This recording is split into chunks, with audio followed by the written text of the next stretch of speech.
اعوذ باللہ من الشیطان الرجیم بسم اللہ الرحمن الرحیم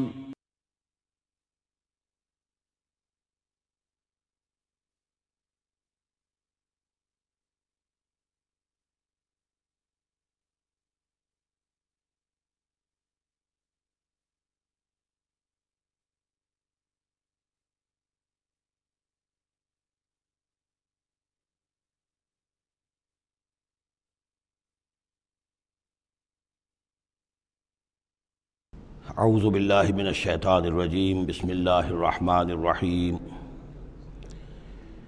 یوم نطوی السماء کطی السجل للکتب کما بدأنا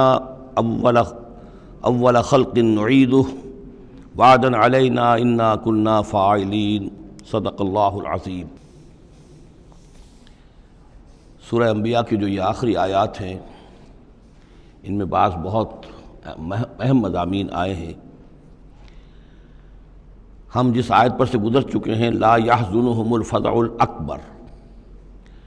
اللہ تعالیٰ کے جو نیک بندے ہوں گے انہیں جو قیامت کا زلزلہ آنے والا ہے، جس سے کہ اگلی صورت شروع ہو رہی ہے جس کے تذکرے سے کہ یا ایھا الناس اتقوا ربکم ان زلزلۃ الساعۃ شیء عظیم، اللہ تعالیٰ انہیں محفوظ رکھے گا اس فزع اکبر کے اثرات سے۔ لا یحزنہم الفزع الاکبر، احادیث سے یہ معلوم ہوتا ہے کہ صورتحال کچھ ایسی پیش آنے والی ہے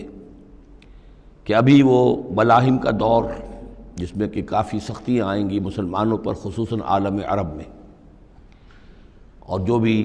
عیسائیوں اور یہودیوں کا گٹھ جوڑ جو ہے اس کے خلاف مسلمانوں کو جو قتال کرنا ہے، جنگ کرنی ہے، اس میں کئی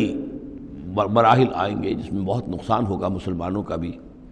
پھر بالآخر اللہ تعالیٰ فتح دے گا۔ حضرت مسیح علیہ السلام کے ذریعے سے ایک آسمانی مدد ملے گی، معجزانہ مدد ملے گی اللہ تعالیٰ کی طرف سے، لیکن زمینی سطح پر بھی عام جو اسباب ہیں، عادی اسباب اس دنیا کے، اس کے حوالے سے عرب میں ایک مجدد جو ہے وہ ظاہر ہوں گے، حضرت مہدی، اور ادھر جو مشرقی علاقہ ہے خراسان کا، جس میں میرے اندازے کے مطابق پاکستان کا علاقہ بھی شامل ہے اور افغانستان ہے، یہاں اس سے پہلے ہی وہ حکومت قائم ہو چکی ہوگی کہ جس سے پھر مدد جائے گی حضرت عیسیٰ علیہ السلام کے ساتھ اور حضرت مہدی کے ساتھ ہو کر، پھر وہ اس اتحاد، عیسائی یہودی اتحاد کا مقابلہ کریں گے۔ اس کے بعد یہ ہے کہ پھر آخری مرحلہ آئے گا یاجوج اور ماجوج کے حملے کا، اور پھر پوری دنیا میں اسلام کا بول بالا ہو جائے گا، دین حق کا غلبہ ہوگا، اور مختلف روایات میں مختلف اس کی مقدار آئی ہے، 40 برس تک بھی، کہ پوری دنیا میں اللہ کے دین کا غلبہ ہوگا۔ خلافت علی منہاج النبوہ، جس کی کہ خبریں ہیں حدیث کے اندر کہ 5واں دور وہ آنا ہے ابھی حضور صلی اللہ علیہ وسلم کے زمانے سے لے کر، پہلا دور دور نبوت، پھر دور خلافت علی منہاج النبوہ، پھر ظالم ملوکیت کا دور، پھر غلامی والی ملوکیت کا دور، اور پھر خلافت علی منہاج النبوہ کا دور۔ اور اب جب یہ خلافت آئے گی تو پھر یہ کل روئے ارضی پر ہوگی، گلوبل ہوگی۔ لا یبقى علی ظہر الارض بیت وبر ولا بدر الا ادخلہ اللہ کلمۃ الاسلام، کوئی گھر اور خیمہ ایسا نہیں رہے گا دنیا میں پورے روئے ارضی پر جس میں کلمہ اسلام داخل نہ ہو جائے۔ اور یہ جو فرمایا حضور نے کہ ان اللہ زوالی الارض، اللہ نے میرے لیے زمین کو لپیٹ کر اور سکیڑ کر مجھے پوری زمین دکھا دی، فرأیت مشارقہا و مغاربہا، میں نے زمین کے سارے مشرق دیکھ لیے، سارے مغرب دیکھ لیے۔ وَإِنَّ أُمَّتِي سَيَبْلُغُ مُلْكُهَا مَا زُوِّيَ لِي مِنْهَا، میری امت کی حکومت ان تمام علاقوں پر قائم ہو کر رہے گی جو مجھے زمین کو سکیڑ کر دکھا دیے گئے۔ تو یہ ایک دور آنا ہے، اس میں کسی شک و شبے کی گنجائش نہیں ہے۔ اگرچہ میں یہ نہیں کہہ سکتا کہ ابھی اس میں کتنی تاخیر ہے، یہ مختلف مراحل کب شروع ہوں گے، ٹائم ٹیبل نہیں دے سکتے، لیکن یہ کہ تقریباً یوں سمجھیے کہ قرآن مجید کے بین السطور سے اور احادیث نبویہ میں جو صراحت کے ساتھ خبریں آئی ہیں اس کی بنا پر یہ ہونا ہے۔ لیکن اس کے بعد جو قیامت آنی ہے، قیامت سے پہلے ایک مرحلہ ایسا آئے گا کہ جب یہ ایک ایسی ہوا چلے گی کہ جس کی بنا پر تمام اہل ایمان بڑی ہی آسانی کے ساتھ اور بڑے ہی اطمینان کے ساتھ ان کی روحیں اللہ تعالیٰ قبض کر لے گا اور ان پر موت واقع ہو جائے گی۔ پھر دنیا میں سوائے شریروں کے اور بدماشوں کے اور فساق و فجار کے کوئی نہیں رہے گا، تو پھر ان پر قیامت قائم ہوگی۔ اور ان کے لیے پھر یہ فضاء الاکبر بھی ہے جس کا ذکر ہو رہا ہے یا سورہ انبیاء کے آخر میں، اور انہی کے لیے وہ زلزلۃ الساعہ ہے کہ جس کو کہ اس وقت لوگ جو ہیں وہ دیکھیں گے، وہ ساری جو بھی سختیاں ہیں قیامت کی وہ ان کو برداشت کرنی ہے۔ اللہ اپنے نیک بندوں کو اس سے پہلے ہی ایک ایسی ہوا بھیج کر کے جس کے دل میں بھی ایمان ہوگا اس کی بڑی اطمینان اور سکون کے ساتھ اس کی موت واقع ہو جائے گی۔ اللہ تعالیٰ ان کو اس فضح اکبر سے اور زلزلہ عظیم سے بچا لے گا۔ اس کی صریح خبریں موجود ہیں احادیث نبویہ میں۔ لا يحزنهم الفزع الاکبر، انہیں نہیں ستائے گا وہ فزع اکبر، بڑی گھبراہٹ کا وقت جو آنے والا ہے۔ وتتلقاهم الملائکۃ، اور ان سے ملاقات کریں گے، لینے آئیں گے انہیں فرشتے، ان کا استقبال کریں گے۔ ھذا یومکم الذی کنتم توعدون، یہ ہے آپ کا وہ دن جس کا آپ سے وعدہ کیا جاتا تھا۔ اس کے بعد جو کچھ ہوگا، یوم نطوی السماء کطی السجل للکتب، جس دن کہ ہم آسمان کو ایسے لپیٹ لیں گے جیسے کہ کتاب کا تومار، سکرولز جو ہوتے ہیں وہ لپیٹ لیے جاتے ہیں۔ یہاں سماوات نہیں ہے، سما ہے۔ معلوم ہوتا ہے کہ یہی جو ہماری زمین کے قریب ترین جو آسمان ہوگا، اسی علاقے کے اندر در حقیقت یہ سارا جو ہے واقع ہوگا۔ اسی میں سورج بھی ہے، چاند بھی ہے، جمع الشمس والقمر، اسی کے اندر یہ جو بھی کرے ہیں یہ ٹکرائیں گے۔ یہ سارا جو زلزلۃ الساعۃ شیء عظیم جو ہے یہ اسی سولر سسٹم کے اندر ہونے والا ہے۔ جبکہ ہم آسمان کو یوم نطوی السماء کطی السجل للکتب، تو ہم اس کو لپیٹ دیں گے، اس آسمان کو، کہ جیسے کہ کتاب کا تومار جو ہے اور کتاب کا سکرول لپیٹ دیا جاتا ہے۔ کما بدانا اول خلق نعیدہ، جیسے کہ ہم نے پیدا کیا تھا اسے پہلی مرتبہ، اسی طریقے سے پھر اعادہ کریں گے، اس کا دوہرا دیں گے اس کو۔ وعدن علینا، یعنی یہ کہ جیسے کہ آپ کو معلوم ہے theory of the expanding universe, کہ ہر یہ جو کائنات ہے پھیل رہی ہے یوں اس طریقے سے چکر کھاتے ہوئے، ہر شے، ہر گیلیکسی اسے چکر کھاتے ہوئے پھیلتی چلی جا رہی ہے۔ اسی طریقے سے یہ الٹ کر جیسے فنر ہوتا ہے وہ واپس آتا ہے جب، تو پھر اسی طریقے سے چکر کھاتے ہوئے وہ پھر آ کر جب جاتا ہے ایک جگہ پر۔ یوم نطوی السماء کطی السجل للکتب کما بدانا اول خلق نعید وعدا علینا، یہ ہم پر وعدہ ہے۔ انا کنا فاعلین، ہم یقیناً یہ کر کے رہیں گے۔ وَلَقَدْ كَتَبْنَا فِي الزَّبُورِ مِن بَعْدِ الذِّكْرِ، اور ہم نے لکھ دیا تھا زبور میں نصیحت کے بعد، أَنَّ الْأَرْضَ يَرِثُهَا عِبَادِيَ الصَّالِحُونَ، کہ ہماری اس زمین کے وارث ہوں گے ہمارے نیک بندے۔ اسی زمین کو جیسا کہ میں نے کہا جنت بنا دیا جائے گا، اور ابتدائی جو ہے نزل جو ہے ان کے لیے ابتدائی جنت وہ اسی زمین پر فراہم کی جائے گی۔ یہ زمین جو ہے اس کے وارث ہوں گے ہمارے نیک بندے۔ اس میں دونوں اشارے ہو سکتے ہیں، قیامت سے قبل اللہ کے نیک بندوں کی حکومت پوری زمین پر قائم ہو جائے گی، تو زمین کے وارث ہو جائیں گے اللہ کے نیک بندے۔ اور دوسرا یہ کہ آخرت کی زمین مراد ہو تو ظاہر بات ہے اس جنت کے تو ظاہر بات ہے وارث اللہ کے نیک بندے ہیں ہی۔ دونوں امکانات اس آیت میں موجود ہیں۔ ان فی ھذا لبلاغا لقوم عابدین، یقیناً اس میں پہنچا دینا ہے، بات کو پہنچا دینا ہے ان لوگوں کے لیے کہ جو اللہ کے بندے ہیں، اللہ کی بندگی کرنا چاہتے ہیں، اللہ کی عبادت پر کاربند رہنا چاہتے ہیں۔ وما ارسلناک الا رحمۃ للعالمین، اور نبی ہم نے نہیں بھیجا ہے آپ کو مگر تمام جہان والوں کے لیے رحمت بنا کر۔ آپ صرف عرب کے لیے نہیں بھیجے گئے تھے، اگر عرب کے لیے بھیجے گئے ہوتے تو آپ کا جو مقصد بعثت تھا وہ مکمل ہو گیا، وہ تو جزیرہ نما عرب میں دین کا بول بالا ہو گیا۔ هو الذی ارسل رسولہ بالہدی ودین الحق لیظہرہ علی الدین کلہ، تو وہ تو ہو گیا، جزیرہ نما عرب کے اندر اللہ کا دین جو ہے اس کا بول بالا ہو گیا تھا۔ آپ بھیجے گئے تمام جہان والوں کے لیے، لہذا آپ کے بعثت کا مقصد اسی وقت مکمل ہوگا جب کل روئے ارضی پر آپ کا لایا ہوا دین غالب ہو جائے، تب جا کر، جس کو اقبال نے کہا ہے کہ وقت فرصت ہے کہاں، کام ابھی باقی ہے، نور توحید کا اتمام ابھی باقی ہے۔ تو وہ اتمام جو ہے ایک اعتبار سے تو ہو گیا تھا، جزیرہ نما عرب کی حد تک اتمام ہو گیا، لیکن یہ کہ دنیا جو ہے ابھی تو بہت بڑی تھی، نوع انسانی جو ہے بڑی جو ہے اس تک ابھی دین کو پھیلانا تھا، پہنچانا تھا۔ دور خلافت راشدہ میں وہ سلسلہ شروع ہوا ہی تھا، لیکن اس کے بعد یہ ایک سازش کے نتیجے میں عبداللہ ابن سبا نے جو سازش کی یہودی نے، اور مسلمانوں کو آپس میں لڑا دیا، ایک فتنۃ الکبریٰ پیدا ہوا جس کے نتیجے میں حضرت عثمان شہید کیے گئے، اور پھر باہمی خانہ جنگی ہوئی، 1,00,000 مسلمان ایک دوسرے کی تلواروں اور نیزوں سے ختم ہو گئے، تو وہ پروسیس وہیں رک گیا۔ اس کے بعد سے تو ہم اس کے واپس آئے ہیں، وہ دین کا جو غلبہ تھا وہ دین سے ہم پیچھے ہٹے ہیں، پسپائی ہوئی ہے۔ لیکن یہ کہ دنیا ختم نہیں ہو سکتی جب تک کہ محمد رسول اللہ صلی اللہ علیہ وسلم کا مقصد بعثت بتمام و کمال پورا نہ ہو، اور مقصد بعثت آپ کا ہے اظہار دین الحق، اللہ کے دین کا غلبہ، اور یہ اللہ کے دین کا غلبہ چونکہ آپ پوری نوع انسانی کے لیے بھیجے گئے ہیں، لہذا کل عالم انسانی پر اس کا ہونا لازم ہے۔ یہ گویا کہ صغرا کبرا قرآن سے ثابت ہے، لیکن اس کی صراحت کے ساتھ خبریں احادیث میں ہیں۔ وما ارسلناک الا رحمۃ للعالمین قل انما یوحی الی انما الہکم الہ واحد، اے نبی ان سے کہہ دیجئے یہ بات میری طرف وحی کی جا رہی ہے کہ تمہارا الہ بس ایک ہی الہ ہے، فہل انتم مسلمون، تو اب تم اس کی فرما برداری اختیار کرتے ہو یا نہیں؟ فإن تولوا، پھر اے نبی اگر یہ منہ موڑ لیں، پیٹھ دکھا دیں، فقل آذنتکم علی سواء، تو کہہ دیجئے میں نے تمہارے کان کھول دیے ہیں، میں نے اللہ کا پیغام تمہیں کھلم کھلا ڈنکے کی چوٹ پہنچا دیا ہے ہر ایک کے لیے۔ اب تمہارے سرداروں کو بھی میں نے بات سمجھا دی ہے، عوام کے سامنے بھی پیش کر دیا ہے، سب کے لیے برابر، کوئی طبقہ ایسا نہیں رہا ہے اس تمہارے معاشرے کا جس کے سامنے کہ میری دعوت نہ پہنچ چکی ہو۔ اب آذنتکم علی سواء، سب کو یکساں میں نے سنا دیا، پہنچا دیا، اللہ کی تبلیغ کا حق ادا کر دیا۔ ان ادری اقریب ام بعید ما توعدون، یہ میں نہیں جانتا کہ جس چیز کا تم سے وعدہ کیا جا رہا ہے، جس چیز کی دھمکی دی جا رہی ہے، جو عذاب آنے والا ہے، وہ قریب ہے یا دور ہے۔ ٹائم ٹیبل میں نہیں دے سکتا، لیکن یہ کہ تمہارے اوپر جو بھی تمہارے کرتوتوں کے نتائج ہیں وہ بالآخر وہ تمہارے اوپر تمہاری شامت اعمال بن کر آئیں گے۔ وَإِنْ أَدْرِي أَقَرِيبٌ أَمْ بَعِيدٌ مَا تُوعَدُونَ، وہ قریب ہے یا دور ہے یہ میں نہیں کہہ سکتا۔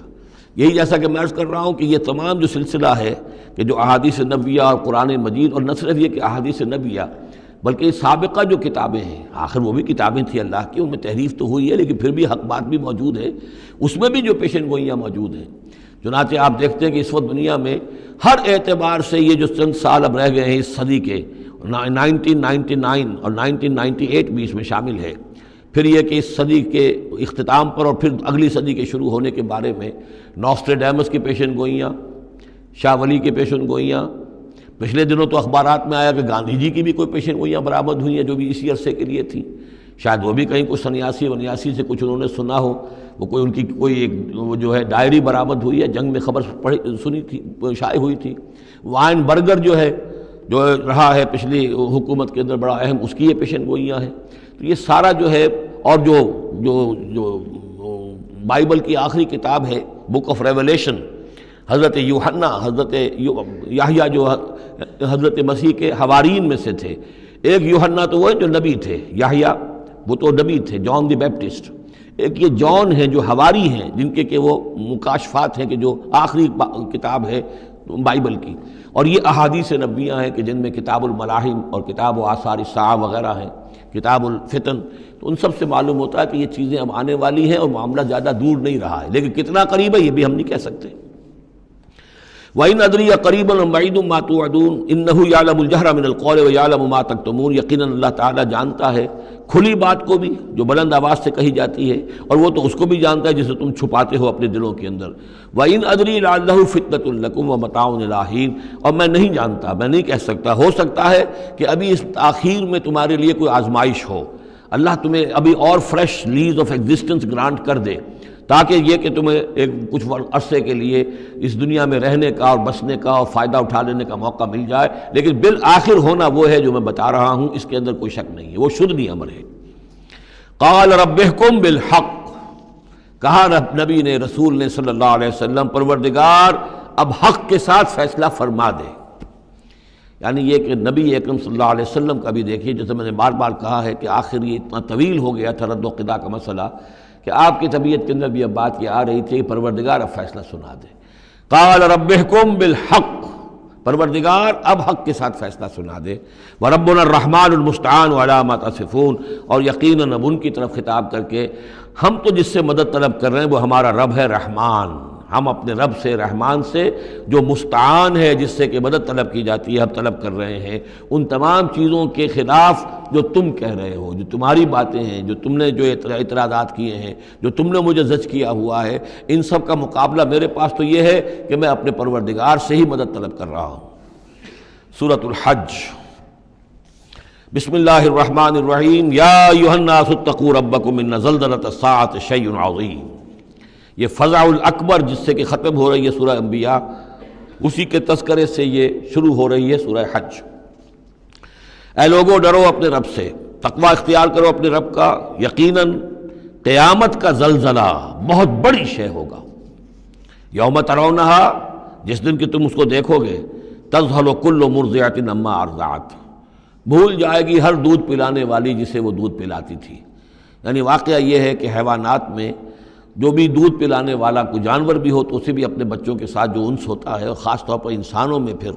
ماں کی محبت اور شفقت اور مامتا جو ہے وہ اپنی جان دینے کو تیار ہوتی ہے، اپنے بچے کی آنچ نہیں آنے دیتی۔ لیکن وہ سخت ایسا دن ہوگا، ایسی سختی ہوگی کہ دودھ پلانے والیاں اپنے دودھ پیتے بچوں کو بھول جائیں گی۔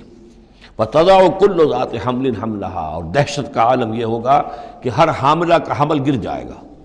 وَتَرَى النَّاسَ سُكَارَىٰ، اور تم دیکھو گے لوگوں کو کہ جیسے نشے میں ہیں، اس طرح کی ایک کیفیت ان پر طاری ہوگی، ایسے بے سدھ سے نظر آئیں گے جیسے کہ گویا کہ نشے میں، وَمَا هُم بِسُكَارَىٰ، حالانکہ وہ کسی نشے میں نہیں ہیں، وَلَٰكِنَّ عَذَابَ اللَّهِ شَدِيدٌ، بلکہ اللہ کا عذاب بہت سخت ہے، اللہ کی طرف سے بڑی سخت یہ گھڑی آنے والی ہے جس سے کہ اللہ تعالیٰ اپنے مومن صادق بندوں کو بچا لے گا، جس کی صراحت ہے حدیث کے اندر۔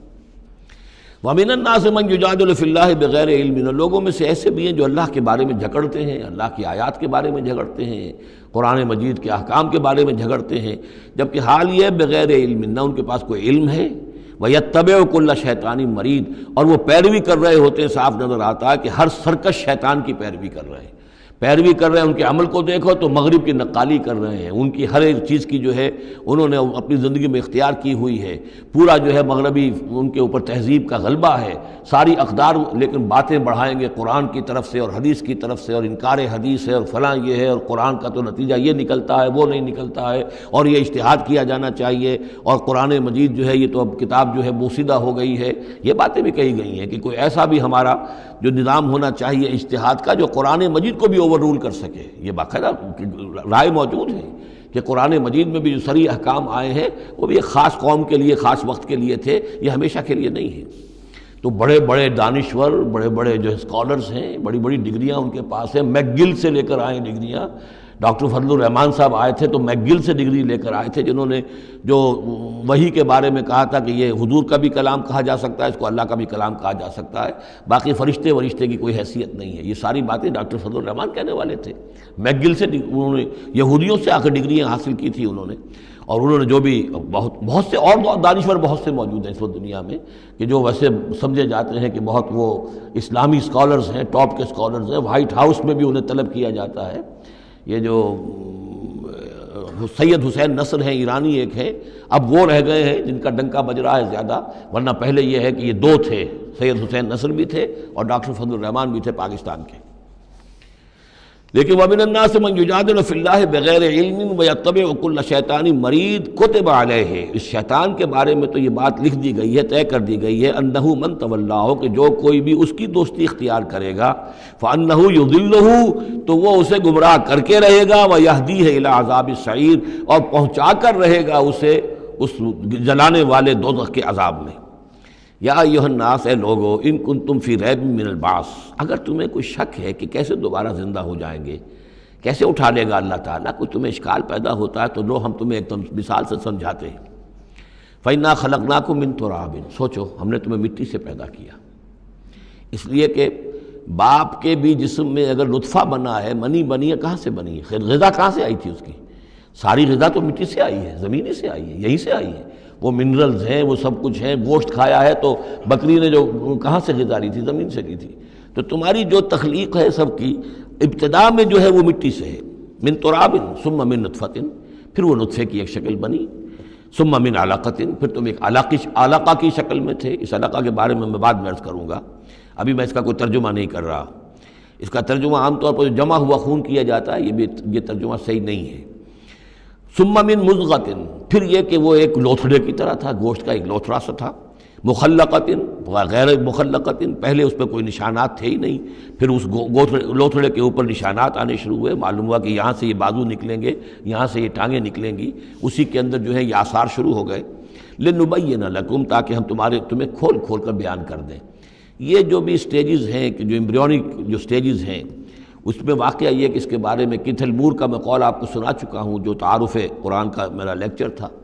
کہ ان چیزوں کے بارے میں حیران اور ششدر ہیں جو اس وقت ایمبریولوجی کے سب سے بڑے ماہر ہیں، جن کی ٹیکسٹ بکس دنیا کے اندر سب سے زیادہ مستند مانی جاتی ہے، کہ ہم حیران ہیں کہ یہ ساری چیزیں قرآن مجید نے کیسے کہی ہیں، اور یہ بالکل ایگزیکٹ جو ہے تعبیر ہے ان سٹیجز کی کہ جو رحم مادر میں انسانی جنین جن سٹیجز سے گزرتا ہے اس کی اس سے زیادہ صحیح تعبیر ہو نہیں سکتی۔ وَنُقِرُّ فِي الْأَرْحَامِ مَا نَشَاءُ، یہی مضمون چونکہ دوبارہ پھر آئے گا سورہ مومنون کے پہلے رکوع میں، تو میں وہاں اس کے بارے میں تفصیل سے عرض کروں گا۔ اور ہم ٹھہرائے رکھتے ہیں رحموں میں جو ہم چاہتے ہیں، یعنی رحم کے اندر پھر رحم مادر میں وہ حمل رہتا ہے، اب وہ حمل بیٹے کا ہوا ہے، بیٹی کا ہوا ہے، یا بیٹا یا بیٹی وہ ذہین ہے، فتین ہے، خوبصورت ہے، کیسی ہے، صحیح ہے، سالم ہے، وہ ہمارا فیصلہ ہے۔ نقر فی الارحام ما نشاء الی اجل مسمى، ہم ٹھہرائے رکھتے ہیں رحموں میں جو ہم چاہتے ہیں ایک وقت معین تک، ثم نخرجکم طفلا، پھر ہم تمہیں نکالتے ہیں اور تم چھوٹے سے بچے ہوتے ہو، ثم لتبلغوا اشدکم، پھر تم اپنی پوری جوانی کو پہنچتے ہو، قوت کو پہنچتے ہو، ومنکم من یتوفی، تم میں سے وہ بھی ہیں کہ جو پہلے ہی ان کا انتقال ہو جاتا ہے، انہیں قبض کر لیا جاتا ہے، انہیں اللہ تعالیٰ لے جاتا ہے، ومنکم من یرد الی ارذل العمر، اور تم میں سے ایسے بھی ہوتے ہیں جو بڑی ہی نکمی ضعیفی کی عمر کو پہنچ جاتے ہیں، لکئی لا یعلم من بعد علم شیئا، کہ پھر وہ نہ جانے سب کچھ جاننے کے باوجود کچھ بھی۔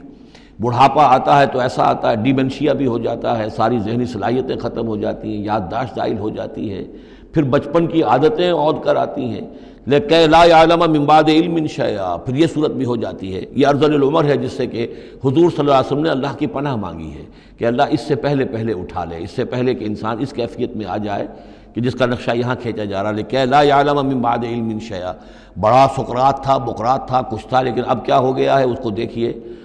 وَمِنْكُمْ مَنْ يُرَدُّ إِلَىٰ أَرْذَلِ الْعُمُرِ، ان کے لیے دعا کر لیجیے، اللہم اغفر لہ وارحمہ وادخلہ فی رحمتک وحاسبہ حسابا یسیرا۔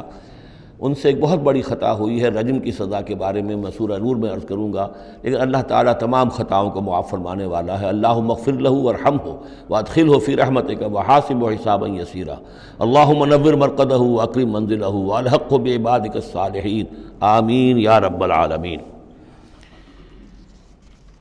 وَمِنْكُمْ مَنْ يُتَوَفَّى وَمِنْكُمْ مَنْ يُرَدُّ إِلَىٰ أَرْذَلِ الْعُمُرِ لِكَيْ لَا يَعْلَمَ مِنْ بَعْدِ عِلْمٍ شَيْئًا وَتَرَى الْأَرْضَ، اب ایک تو نقشہ کھینچا انسانی زندگی کا، اس آپ مٹی سے چل کر تم کہاں سے کہاں پہنچ گئے، پھر فوت ہو کے پھر مٹی بن جاتے ہو۔ یہ جس کی یہ قدرت ہے، جس کی یہ خلاقی ہے، جو اس سارے نظام کو لے کر چل رہا ہے، تمہیں اس کے بارے میں کوئی شک ہے؟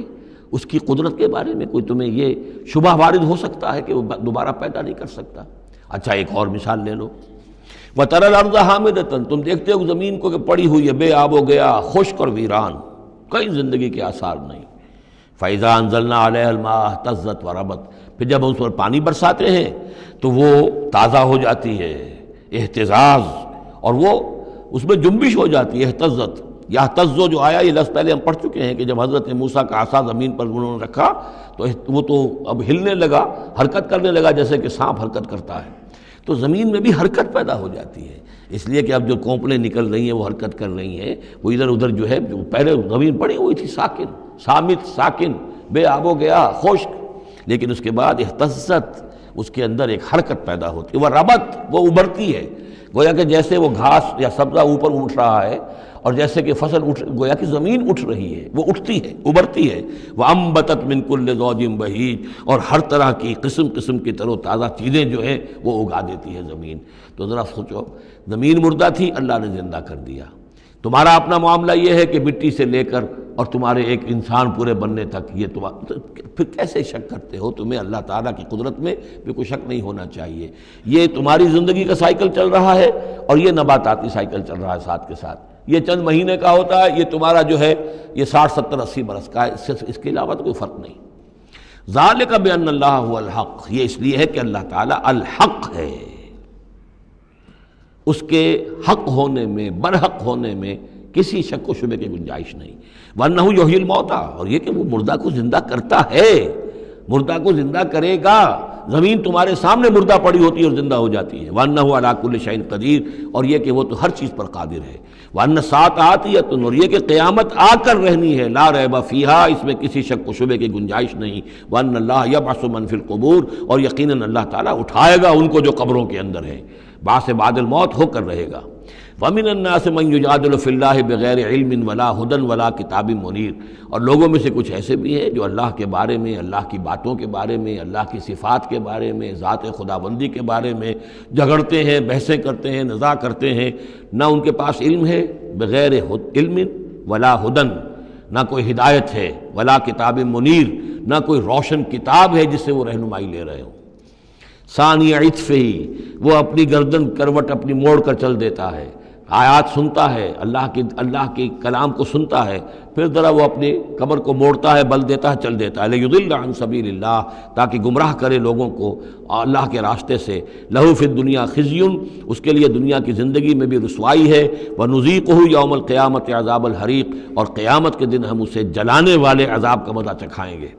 ذالک بما قدمت یداک، اور یہ سب کچھ ہے تیرے اپنے دونوں ہاتھوں کے کرتوتوں کی وجہ سے، جو بھیجا ہے تیرے دونوں ہاتھوں نے، بما قدمت یداک، وان اللہ لیس بظلام للعبید، اور یقیناً اللہ تعالیٰ تو اپنے بندوں پر ظلم کرنے والا نہیں ہے۔ ومن الناس من يعبد الله على حرف فإن أصابه خير اطمأن به وإن أصابته فتنة انقلب على وجهه خسر الدنيا والآخرة ذلك هو الخسران المبين۔ لوگوں میں سے کچھ ایسے بھی ہیں جو اللہ تعالیٰ کی بندگی کرتے ہیں کنارے کنارے، بچ بچ کر۔ یہ وہ روگ جس کو کہا گیا فی قلوبہم مرض، جن کے دلوں میں روگ ہوتا ہے۔ ایک وہ لوگ ہوتے ہیں کہ حق کو قبول کیا، پھر ہرچہ بعد آباد منجدھار میں پھر وہ چھلانگ لگاتے ہیں، ہرچہ بعد آباد ماں کشتی درا انداختے، ہم نے حق کو قبول کیا، اس کشتی کو ہم نے پانی میں ڈال دیا ہے، اب یہ کشتی تیرے گی تو ہم تیریں گے، یہ ڈوبتی ہے تو ہم ڈوبنے کے لیے تیار ہیں۔ ایک وہ ہیں جو چاہتے بھی ہیں حق کے ساتھ چلنا، لیکن کنارے کنارے گہرے پانی میں نہیں جانا چاہتے، خطرات مول نہیں لینا چاہتے، اپنے لیے جان اور مال جو ہے اس کو بچا بچا کر، وہ جو اقبال نے کہا تو بچا بچا کے نہ رکھ اسے تیرا آئینہ ہے وہ آئینہ، کہ شکست ہو تو عزیز تر ہے نگاہ آئینہ ساز میں۔ لیکن یہ کچھ لوگ بچ بچ کر چلنا چاہتے ہیں، کوئی گردن نہ پہنچ جائے، کوئی نقصان نہ ہو جائے، کوئی ہمیں قربانی نہ دینی پڑے۔ وَمِنَ النَّاسِ مَن يَعْبُدُ اللَّهَ عَلَىٰ حَرْفٍ، کنارے ساتھ، فَإِنْ أَصَابَهُ خَيْرٌ اطْمَأَنَّ بِهِ، اگر خیر آئے تو مطمئن رہیں گے، وَإِنْ أَصَابَتْهُ الْفِتْنَةُ انقلب عَلَىٰ وَجْهِهِ، اور اگر کوئی فتنہ آ گیا، آزمائش آ گئی، کوئی قربانی کا وقت آ گیا، پکار آ گئی، نکلو اللہ کی راہ میں اور لاؤ اللہ کی راہ میں، تو وہ اپنے چہروں کے بل اوندھے گر جاتے ہیں۔ خسرت دنیا والآخرہ، یہ خسارہ ہے، یہ گھاٹا ہے، یہ نقصان ہے دنیا اور آخرت دونوں کا۔ ذالک هو الخسران المبین، اور یہ بہت ہی نمایاں اور واضح تباہی ہے۔ ایک میں بات عرض کرنی رہ گئی ہے کہ سورہ حج کے بارے میں بعض جگہ آپ نے دیکھا ہوگا لکھا ہوا کہ یہ اس کو مدنی بھی مانا گیا ہے، لیکن یہ واقعہ ہے کہ اس سورہ مبارکہ کے اندر بعض آیات ایسی ہیں کہ جو یا تو مدنی ہیں، اور بعض آیات کے بارے میں مجھے پھر وہ ایک قول مل گیا تھا حبر الامہ حضرت عبداللہ ابن عباس رضی اللہ تعالی عنہما کا، وہ میں بعد میں انشاءاللہ وہ کل ہم پڑھیں گے۔ وہ آیات نازل ہوئی ہیں اثناء سفر ہجرت میں۔ ظاہر بات ہے کہ جب حضور مکے سے نکل آئے ہیں اور جا رہے ہیں تو کتنے دن لگے ہیں، کوئی وہ چند گھنٹے کا، ایک گھنٹے کی فلائٹ تو نہیں تھی کہ جو ہوائی جہاز سے آپ چلے گئے ہوں، آدھے گھنٹے کی فلائٹ ہے کل نہیں، لیکن یہ کوئی وقت لگا۔ اس میں بھی جو آیات نازل ہوئی ہیں، اور اس صورت میں کئی آیات ایسی ہیں کہ جن کی بڑی گہری مشابہت آپ کو مل جائے گی سورہ بقرہ کی آیات کے ساتھ۔ چنانچہ شہادت علی الناس والی آیت بھی اس صورت میں بھی ہے، سورہ بقرہ میں بھی ہے، لیکون الرسول شہیدا علیکم وتکونوا شہداء علی الناس، یہ آپ کو سورہ حج کے آخر میں ملے گی۔ جہاد کا لفظ بھی اس صورت مبارکہ میں ملے گا۔ یہ آیت بھی آپ غور کریں گے تو سورہ بقرہ کے دوسرے رکوع میں جو مثال آئی تھی منافقین کا حال یہ ہے، او کصیب من السماء فیہ ظلمات ورعد وبرق یجعلون اصابعهم فی آذانہم من الصواعق حذر الموت واللہ محیط بالکافرین۔ تو یہ جب بجلی جب چمکتی ہے، کوئی روشنی نظر آتی ہے، چل پھر لیتے ہیں، لیکن اس کے بعد پھر جیسے ہی اندھیرا ہوتا ہے کھڑے رہ جاتے ہیں۔ تو بالکل وہی کیفیت ہے کہ جب ذرا حالات صحیح ہوئے، نارمل ہوئے، کوئی خطرہ نہیں، کوئی اندیشہ نہیں، کوئی مطالبہ نہیں، کوئی جنگ کی مہم جو ہے پیش نظر نہیں ہے، تو وہ بڑے چلت پھر دکھا رہے ہیں، حضور کے پاس آ رہے ہیں، باتیں کر رہے ہیں، وہ ہے کہ وہ بھی اہل ایمان کے ساتھ ہیں۔ لیکن جب ذرا مشکل وقت آیا، اوندھے منہ گر پڑے۔ وَمِنَ النَّاسِ، اللہ تعالیٰ ہمیں اس سے بچائے، اور دین اور ایمان کے ساتھ اور اللہ کے دین کو قائم کرنے کی جد و جہد میں مخلصانہ اور ہمہ تن ہمہ وجوہ اپنے آپ کو جھونک دینے کی ہمت عطا فرمائے۔ وَمِنَ النَّاسِ مَن يَعْبُدُ اللَّهَ عَلَىٰ حَرْفٍ فَإِنْ أَصَابَهُ خَيْرٌ اطْمَأَنَّ بِهِ وَإِنْ أَصَابَتْهُ فِتْنَةٌ انقلب عَلَىٰ وَجْهِهِ خَسِرَ الدُّنْيَا وَالْآخِرَةَ ذَلِكَ هُوَ الْخُسْرَانُ الْمُبِينُ۔ یدعو من دون اللہ ما لا یضرہ وما لا ینفعہ، یہ پکارتا ہے اللہ کے سوا ان کو جو نہ اسے کوئی ضرر پہنچا سکتی ہے نہ نفع، ذالک هو الضلال البعید، یہی ہے بہت ہی گمراہی، دور کی گمراہی۔ یدعو لمن ضرہ اقرب من نفعہ، وہ پکارتا ہے اللہ کو، اس کو کہ جس کا ضرر جو ہے وہ اس کے نفع سے قریب تر ہے۔ اللہ کے سوا کسی کو پکارو گے تو نفع تو کوئی ہے نہیں، لیکن ضرر تو پہنچ گیا۔ لبیس المولا و لبیس العشیر، بہت ہی برا ہے وہ دوست اور بہت ہی برا ہے رفیق۔ ان اللہ یدخل الذین آمنوا وعملوا الصالحات جنات تجری من تحتها الانہار، یقیناً اللہ تعالیٰ داخل کرے گا ان لوگوں کو جو ایمان لائے اور جنہوں نے نیک عمل کیے ان باغات میں جن کے دامن میں ندیاں بہتی ہوں گی۔ ان اللہ یفعل ما یرید، یقیناً اللہ تعالیٰ کرتا ہے جو چاہتا ہے، جس چیز کا ارادہ کرتا ہے وہ کر گزرتا ہے، فعال لما یرید ہے۔ من کان یظن ان لن ینصرہ اللہ فی الدنیا والآخرۃ فلیمدد بسبب من السماء ثم لیقطع فلینظر هل یذهبن کیدہ ما یغیظ۔ یہ آیت مشکلات القرآن میں سے ہے، بہت سے مختلف انداز میں اس کی تعبیرات کی گئی ہیں، لیکن میرا دل ٹھکا ہے اسی تعبیر پر کہ جو موضح القرآن میں شاہ عبد القادر دہلوی رحمۃ اللہ علیہ نے کی ہے، اور میں اسی کو وضاحت کے ساتھ پیش کر رہا ہوں۔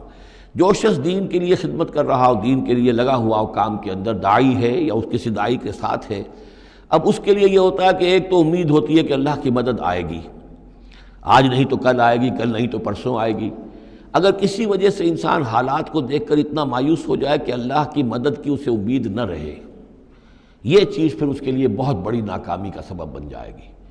امید پیوست رہ شجر سے امید بہار رکھ، اللہ سے مایوس نہیں ہونا چاہیے۔ نہ لا تقنطوا من رحمت اللہ، ٹھیک ہے دیر ہو جائے کوئی حرج نہیں، لیکن یہ کہ یہ اللہ کی مدد آئے گی، اللہ جو ہے نصرت فرمائے گا، اللہ تعالیٰ ہماری مدد کرے گا۔ والذین جاہدوا فینا لنہدینہم سبلنا، جو لوگ ہماری راہ میں محنت کریں گے، جدوجہد کریں گے، ہم لازماً انہیں اپنے راستے دکھائیں گے۔ یہ اللہ کا پختہ وعدہ ہے، ان وعدوں پر یقین رکھنا چاہیے۔ لا انک لا تخلف المیعاد، اے اللہ ہمیں یہ اندیشہ نہیں ہے کہ تو اپنا وعدہ پورا نہیں کرے گا، خلاف کرے گا، ہاں ہمیں اندیشہ ہوتا ہے کہ ہم تیرے وعدوں کے مصداق بن سکیں گے یا نہیں، ان کا مصداق بننے کی شرائط پوری کر سکیں گے کہ نہیں۔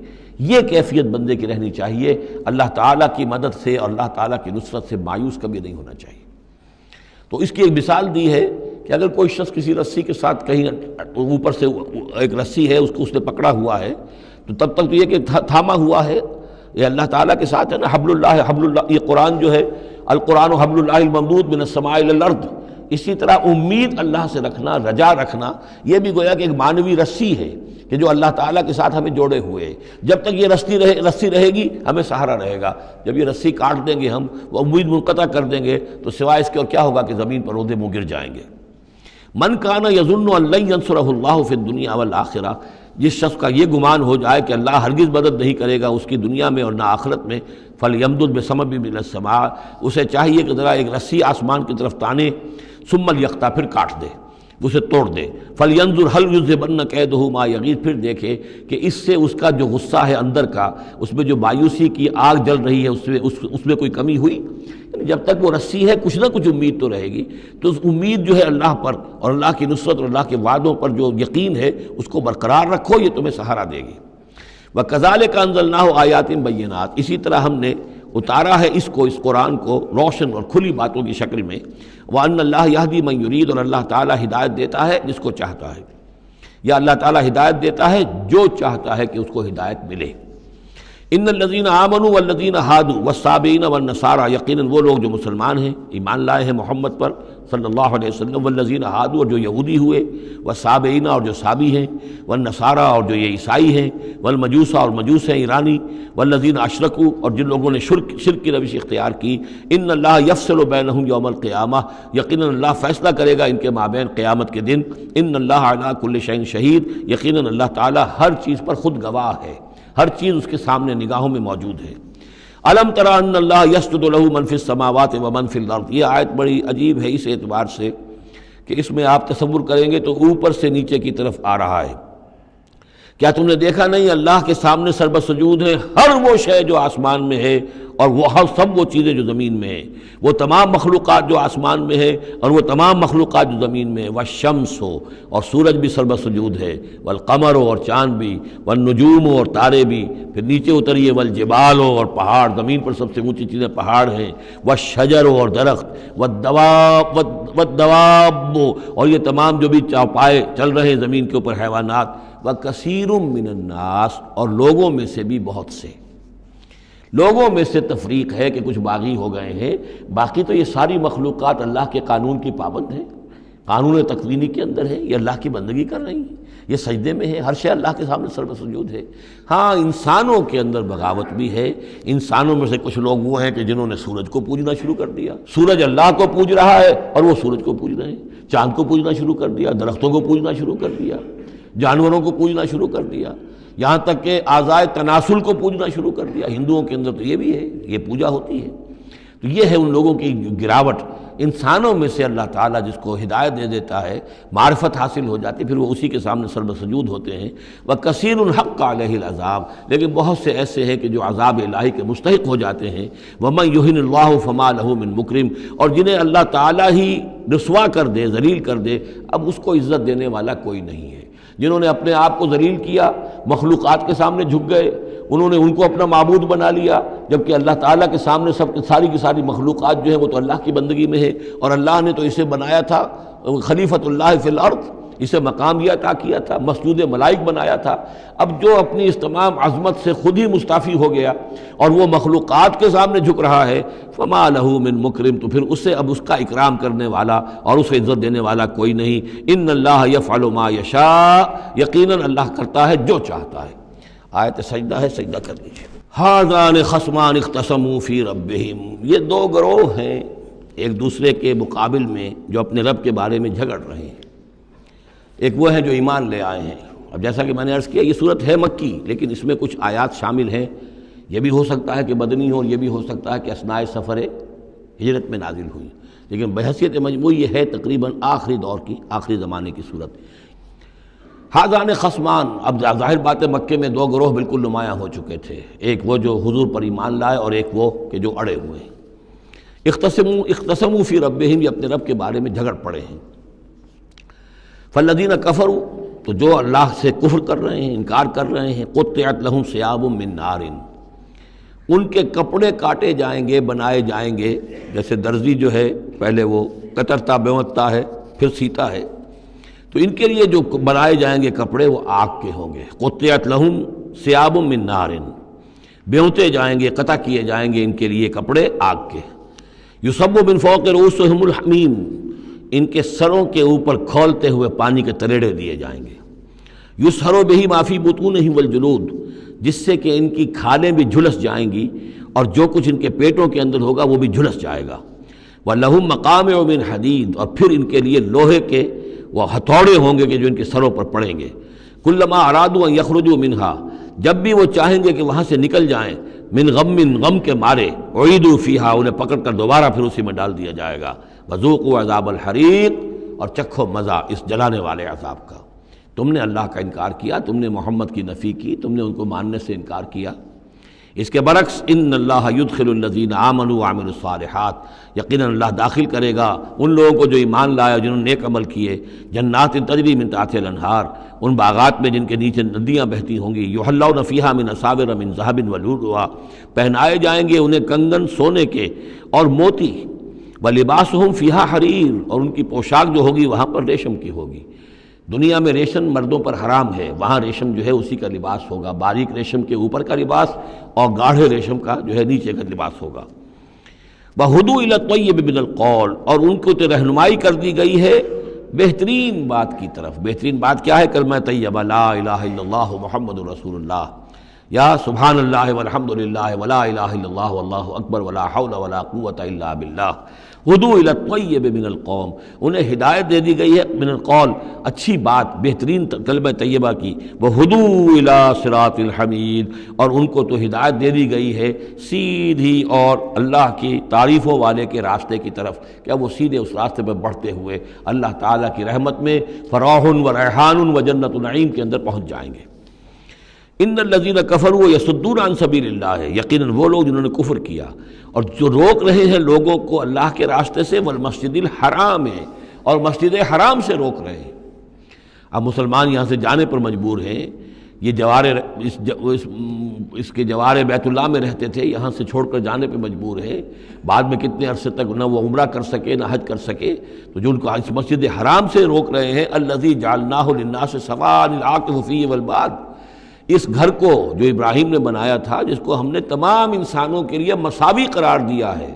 برابر ہیں یہاں پر، چاہے یہاں کے رہنے والے مقیم ہوں اور چاہے باہر سے آئیں۔ یہ اصطلاحات ہیں آفاقی اور مقیم۔ وہاں بیت اللہ میں، حرم میں کوئی فرق نہیں کیا جا سکتا حقوق میں۔ اب بھی میں سمجھتا ہوں کہ وہاں اس میں کوئی حرج شک نہیں ہے کہ حرم کے اندر کوئی فرق نہیں ہے۔ کوئی شخص باہر کا آ کر پہلی صف میں بیٹھ جائے، کوئی سے زبردستی نہیں اٹھا سکے گا۔ یہ دوسری بات ہے کہ وہاں پہ شرطے وغیرہ جو ہیں ان کو رشوتیں دے کر لوگوں نے کو اپنی سیٹیں ریزرو کرا لی ہوتی ہیں، یا کبھی کوئی جو وی آئی پیز آنے والے ہوتے ہیں ان کے لیے وہ خالی کرتے ہیں، لیکن یہ عام طور پر یہی ہے، آپ جس جگہ جا کر بیٹھ جائیں، کوئی یہ نہیں کہہ سکتا کہ میں یہاں کا رہنے والا ہوں، مکی ہوں، میں یہاں میں بیٹھوں گا تم یہاں سے اٹھو، سواء العاکف فیہ والباد، برابر ہے وہاں کے رہنے والے مقیم بھی اور وہ لوگ بھی کہ جو باہر سے آتے ہیں، آفاقی ہیں۔ وَمَن يُرِدْ فِيهِ بِإِلْحَادٍ بِظُلْمٍ، اور جو کوئی بھی اس میں بیت اللہ میں کوئی الحاد کی کوشش کرے گا، اللہ تعالیٰ کے سیدھے راستے سے ہٹانے کی لوگوں کو، اور اس میں کجی پیدا کرنے کی کوشش کرے گا شرارت نفس کی بنا پر، نُذِقْهُ مِنْ عَذَابٍ أَلِيمٍ، اس سے ہم مزہ چکھائیں گے دردناک عذاب کا۔ وَإِذْ بَوَّأْنَا، یہ دو رکوع ہیں ابھی سورہ مبارکہ کے، حج کے مناسک کا کچھ ذکر ہے یہاں پر، خاص طور پر قربانی کا خاص طور پر ذکر ہے۔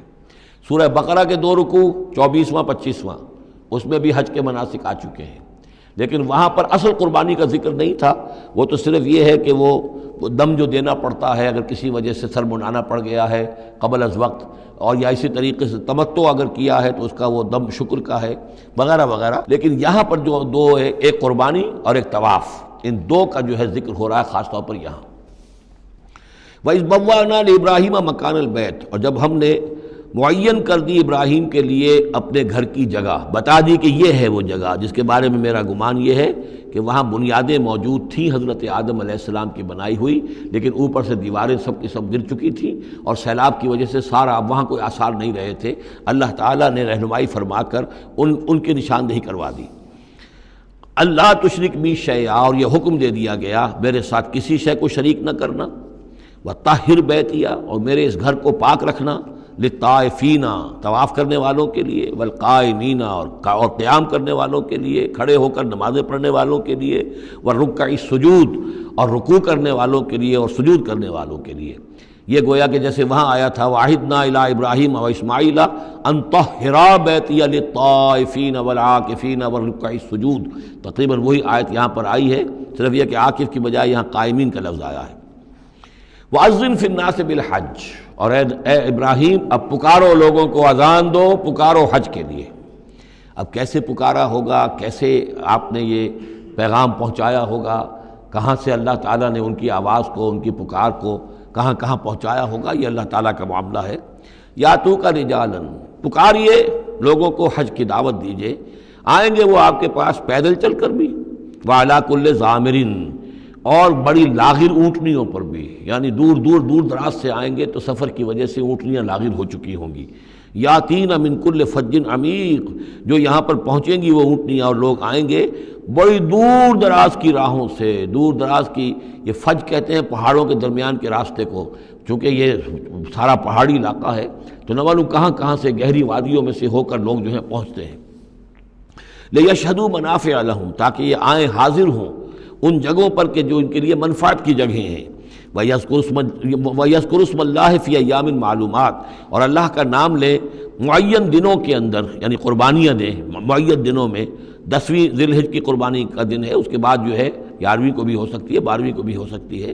یا ایام معلومات ہیں۔ عَلَىٰ مَا رَزَقَهُم مِّن بَهِیمَةِ الْأَنْعَامِ، تو اللہ کا نام لیں ذبح کرتے ہوئے، اللہ کا نام لیں ان پر کہ جو ہم نے انہیں یہ چوپائے عطا کیے ہیں، مویشی دیے ہیں۔ فَكُلُوا مِنْهَا، تو ان کو ذبح کر کے ان کی قربانی دے کر اس میں سے خود بھی کھاؤ۔ وَأَطْعِمُوا الْبَائِسَ الْفَقِيرَ، اور جو برے حال میں ہو، فقیر محتاج جو بہت ہی خستہ حال ہے، اس کو بھی کھلاؤ۔ ثُمَّ لْيَقْضُوا تَفَثَّهُمْ، پھر یہ کرنے کے بعد پھر اپنے میل کچیل دور کرو، پھر احرام کھولنا ہوتا ہے، پھر یہ کہ وہ رن حت رمی ہوتی ہے، نہر ہوتا ہے، حلق ہوتا ہے، اور پھر طواف۔ چار یہ الفاظ جو ہیں یہ 10ویں تاریخ کے ہیں، 4 افعال، رمی اور نہر، پھر جا کر قربانی دینا، پھر یہ کہ حلق کر کے اور پھر یہ احرام کھل گیا، اب نہاؤ دھو میل کچیل جو بھی احرام کی وجہ سے صاف کرو، اچھے کپڑے پہنو اور پھر جاؤ اور طواف کرو، طواف زیارہ۔ ثم لیقضوا تفثهم، پھر چاہیے کہ وہ دور کریں اپنے میل کچیل، ولیوفوا نذورهم، اور جو بھی نذریں مانگی ہوئی ہوں ان کو پورا کریں، ولیطوفوا بالبیت العتیق، اور اب جا کر اس قدیم گھر کا طواف کریں۔ ذالک، یہ سن چکے، ومن يعظم حرمات اللہ فهو خیر له عند ربہ، اور جو کوئی اللہ تعالیٰ کی حرمتوں کی تعظیم کرے، یہ بیت اللہ الحرام ہے، یہ اشہر حرم ہے، یہ ساری چیزیں جو ہے اللہ تعالیٰ کی حرمتیں ہیں، حرمات اللہ ہیں، اللہ نے جس جس چیز کو کہ محترم قرار دیا ہے۔ سورہ مائدہ میں ہم پڑھ چکے ہیں، وہ جانور کے جو ہدی کے جانور ہیں وہ بھی محترم ہیں، جن کے گھروں میں گردنوں میں پٹے ڈال دیے گئے ہیں، معلوم ہے کہ یہ ہدیم بالغ الکعبہ جانے والے ہیں، وہ بھی محترم ہیں۔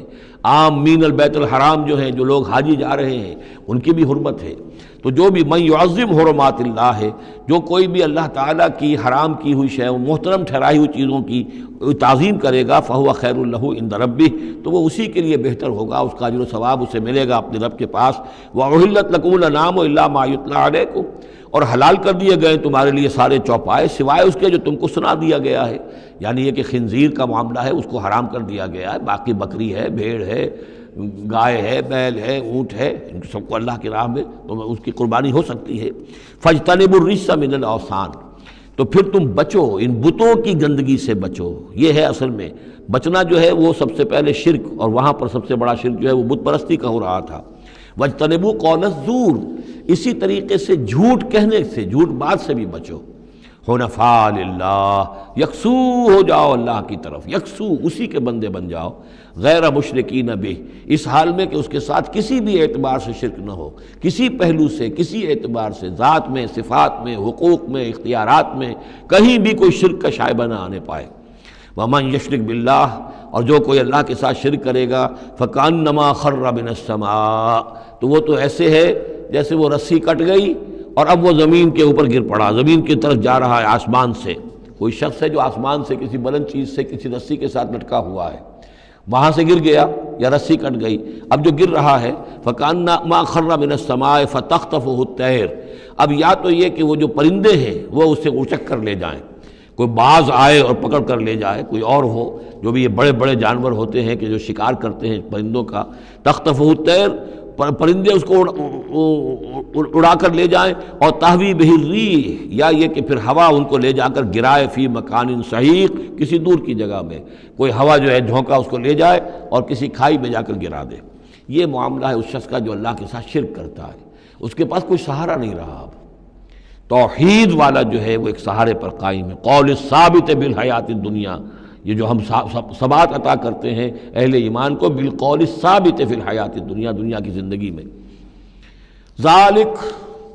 یہ تم نے سن لیا، یہ احکام تم نے سن لیے۔ ومن یعظم شعائر اللہ، پھر سن لو جو اللہ کے شاعر کی تعظیم کرے گا، فإنہا من تقوی القلوب، تو یقیناً یہ دلوں کے تقوی کی بات ہے۔ ان تمام چیزوں کی ہم پڑھ چکے ہیں سورہ بقرہ میں، ان الصفا والمروۃ من شعائر اللہ،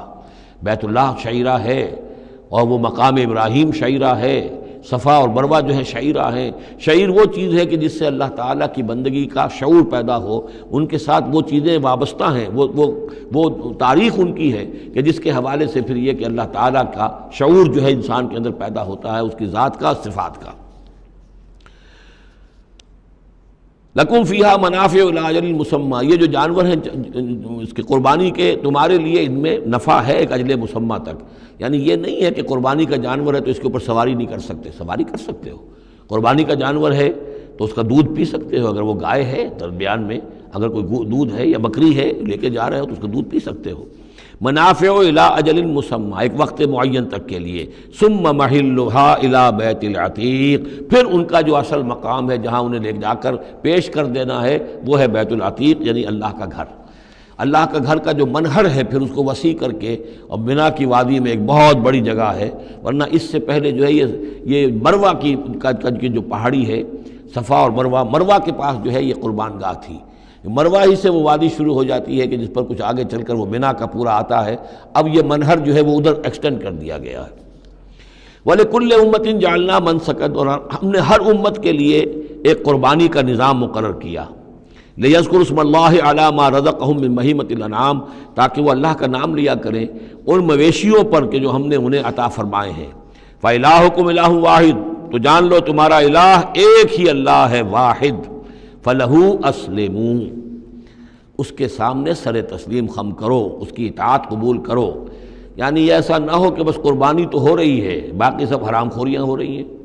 10-10 ہزار 20-20 ہزار کا جانور لے کر اور اس کے فوٹو کھنچوا کر اخبارات میں شائع کیے جا رہے ہیں، ہے سارا حرام خوری کا نتیجہ۔ تو یہ تو کوئی قربانی نہیں ہے، یہ اللہ تعالیٰ کے ہاں قبول نہیں ہے، چاہے وہ 1 لاکھ کا جانور ہو لیکن ہو اسلام کے ساتھ۔ فَلَهُ أَسْلِمُوا، اس کی اطاعت تو قبول کرو، اس کے حلال اور حرام کے پابند تو ہو، اس کے حرام کردہ چیزوں سے منہ نہ مارو۔ وَبَشِّرِ الْمُخْبِتِينَ، اور اے نبی بشارت دے دیجئے مخبتین کو، اخبات کہتے ہیں جو اپنے آپ کو پست کر لیں اللہ کے سامنے، تواضع اور عاجزی اختیار کرنے والے۔ الَّذِينَ إِذَا ذُكِرَ اللَّهُ وَجِلَتْ قُلُوبُهُم، یہ جو سورہ انفال کے شروع میں الفاظ آئے تھے اس سے ملتے جلتے الفاظ ہیں۔ وہ کون لوگ ہیں؟ وہ لوگ مخبتین کہ جب اللہ کا ذکر کیا جائے تو ان کے دل لرز اٹھتے ہیں، کانپ اٹھتے ہیں۔ وَالصَّابِرِينَ عَلَىٰ مَا أَصَابَهُمْ، اور جو بھی کوئی تکلیف ان پر آئے، کوئی مصیبت آئے، کوئی ناگوار صورتحال درپیش ہو جائے تو اس پر صبر کرنے والے۔ والمقیم الصلاۃ، اور نماز کے قائم کرنے والے۔ ومما رزقناہم ينفقون، اور جو کچھ ہم نے ان کو دیا ہے اس میں سے ہمارے لیے خرچ کرنے والے، ہماری رضا جوئی کے لیے، ہمارے دین کے لیے یا محتاجوں کے لیے انفاق کرنے والے۔ اللہم ربنا اجعلنا منہم والبدن جعلناها لکم من شعائر اللہ، اور یہ جو قربانی کے جانور خاص طور پر اونٹ ہیں، ان کو ہم نے تمہارے لیے ان کو بھی شاعر بنا دیا، یہ بھی اللہ کے شاعر میں سے ہے، اس لیے کہ یہ اونٹ جو ہے ابھی اللہ کے نام پر قربان کیے جا رہے ہیں۔ لکم فیہا خیر، تمہارے لیے ان میں خیر ہے، بھلائی ہے۔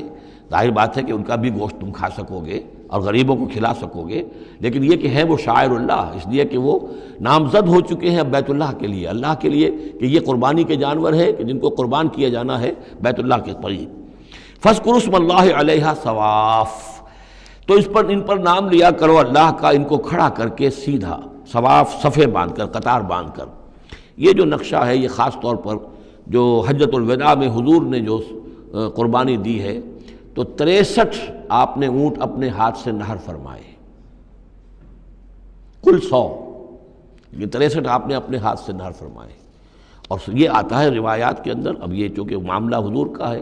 اور اس میں ہمیں کسی شک و شبے کی گنجائش نہیں ہے کہ اب کھڑے ہوئے ہیں قطار میں، اور ایک اب نہر کرنے کا طریقہ بھی ہوتا ہے، برچھا مارا جاتا ہے اونٹ کی یہاں گردن میں، اس کو گرا کر ذبح کرنا آسان کام نہیں ہے، کھڑے ہوئے اونٹ کو برچھا لگایا جاتا ہے، یہاں اس کی جو بڑی وینز ہے خون کا فوارہ چھوٹتا ہے، جب خون بہت زیادہ بہہ جاتا ہے پھر وہ گرتا ہے ایک طرف، ایک پہلو کے اوپر، تو پھر اس کا معاملہ جو ذبح کرنے کا ہوتا ہے۔ تو حضور جیسے برچھا مارتے تھے اور اس کے بعد پھر اگلا اونٹ اپنی گردن خود آگے کرتا تھا۔ نہ شود نصیب دشمن کے شود ہلاک تیغت، سر دوستاں سلامت کی تو خنجر آزمائی، گویا کہ ان کے لیے خود ایک اعزاز تھا، اللہ نے شعور دیا ہے۔ وہ تو جو ایک سوکھی ہوئی لکڑی تھی جس کا سہارا لے کر حضور صلی اللہ علیہ وسلم وہ آپ خطبہ دیا کرتے تھے جمعے کا، پھر جب ممبر بنا دیا گیا اب وہ اس لکڑی جو ہے اس کا آپ سہارا نہیں لے رہے، تو پہلا دن جب تھا کہ آپ نے اس کا سہارا نہیں لیا اور آپ ممبر پر کھڑے ہو کر آپ نے جب خطبہ دیا ہے تو اس سوکھی لکڑی میں سے ایسی آواز آ رہی تھی جیسے کوئی بچہ بلک بلک کر رو رہا ہو کہ میری یہ سعادت آج ختم ہو گئی ہے، مجھے جو سعادت نصیب تھی کہ محمد الرسول اللہ صلی اللہ علیہ وسلم میرا سہارا لیا کرتے تھے، مجھ پر ٹیک لگایا کرتے تھے، یہ مجھ سے جاتی رہی فضیلت، بلک بلک کر رو رہا ہے۔ حنانہ اس کو کہتے ہیں، ستون حنانہ، اب بھی مسجد نبوی میں ایک ستون ہے حنانہ، حنین کہتے ہی اس کو ہے کہ جس میں رقت ہو، بچہ رو رہا ہو، بلک رہا ہو تو یہ حنین ہے، تو حنانہ ہے وہ۔